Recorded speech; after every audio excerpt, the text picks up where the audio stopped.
রবের নাম ছাড়া যে পড়ালেখা, এই পড়ালেখার দ্বারা দুনিয়ার কোনো উন্নতি হয় না।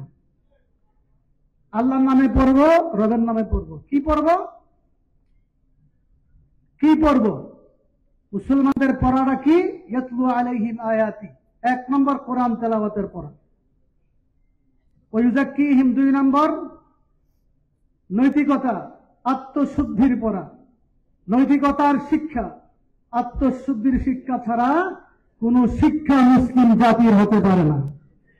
পরিষ্কার, প্রথমে কোরআন তেলাওয়াত শিক্ষা দিতে হবে, এরপরে সাথে সাথে নৈতিকতার শিক্ষা দিতে হবে, এবং 3 নম্বর কোরআনের শিক্ষা, 4 নম্বর হাদিস এবং সুন্নাহর শিক্ষা। রাসূল সাল্লাল্লাহু আলাইহি ওয়াসাল্লাম বলেছেন, তবরানির হাদিস, আদিবু আওলাদাকুম আলা 3 খিসাল, হুব্বে নবিয়িকুম ওয়া হুব্বে আলি বাইতিহি ওয়া তিলাওয়াতিল কোরআন। ছোট বাচ্চাদেরকে কি শিক্ষা দিবে? কোরআন তেলাওয়াত, নৈতিকতার শিক্ষা। কারণ ছোটবেলা যা শিক্ষা দেওয়া হয় এটা হলো তার মূল ভিত্তি, কোনোদিন সে ভুলে যায় না। যেমন বলে, আল হিফযু ফিস সিগার কান নকশি আলাল হাজার, পাথরে খোদাই করে কোনো কিছু নকশা করলে, কোনো কিছু লেখলে মুছে যায় না, এমনি ভাবে ছোটবেলা কচি কচি মাসুম বাচ্চাদেরকে যা শিক্ষা দিবেন এটা কোনোদিন সে ভুলবে না। অতএব এই শিক্ষা হবে কোরআন তেলাওয়াতের শিক্ষা, নৈতিকতার শিক্ষা, কোরআনের শিক্ষা। এই শিক্ষা হবে হুব্বে নবিয়িকুম, নবীর প্রেম ভালোবাসার শিক্ষা, ও হুব্বে আলে বাইতিহি, নবীর পরিবারের মহব্বতের শিক্ষা, এবং তিলাওয়াতুল কোরআন, কোরআনের তিলাওয়াত। এই জন্য বলতে চাই, বাংলাদেশের সকল প্রাইমারি স্কুলের মধ্যে কোরআন তেলাওয়াত সহ ইসলামী শিক্ষা, ধর্মীয় শিক্ষা, নৈতিকতার শিক্ষা দিতে হবে। তা না হলে বাংলাদেশ সন্ত্রাস মুক্ত হবে না, অপরাধ মুক্ত হবে না।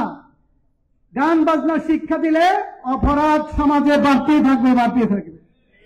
এই জন্য সরকার এই কাজটা করেছে, আমরা ভাবতে পারি নাই।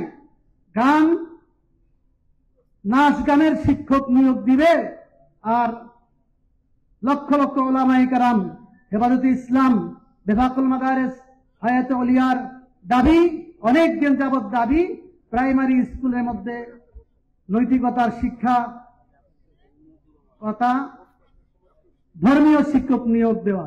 ধর্মীয় শিক্ষক নিয়োগ না দিয়ে পক্ষান্তরে নাচ গানের শিক্ষক নিয়োগ দিচ্ছেন, বিধিমালা তারা করেছেন।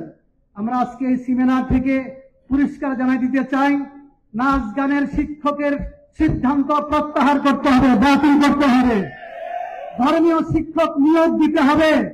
এর জন্য বিধিমালা প্রণয়ন করতে হলে প্রণয়ন করবে, না হয় হেফাজতে ইসলাম সহ এ দেশের ধর্মপ্রাণ মুসলমান কর্মসূচি দিতে বাধ্য হবে। পরিষ্কার ভাষা, পরিষ্কার কথা, ধর্মীয় শিক্ষক নিয়োগ দিতে হবে। কেন? আমাদের স্বার্থে, জাতীয় স্বার্থে, দেশের স্বার্থে। আরেকটি কথা, স্কুলের কার্যক্রমের দ্বারা বোঝা যায় তারা হলো দেশের জন্য সবচেয়ে হুমকি, নিরাপত্তার হুমকি। ইমামকে গুম করেছে তারা, আলিফকে, অ্যাডভোকেট আলিফকে হত্যা করেছে, আরো সামনে বাড়বে। এদেরকে এখানে না থামাতে পারলে এই ভারতের দালালি করে তারা অনেক কিছু করবে। পরিষ্কার বলতে চাই, ইসকনকে এই দেশে নিষিদ্ধ করতে হবে। সকলকে ধন্যবাদ। আসসালামু আলাইকুম ওয়া রাহমাতুল্লাহ।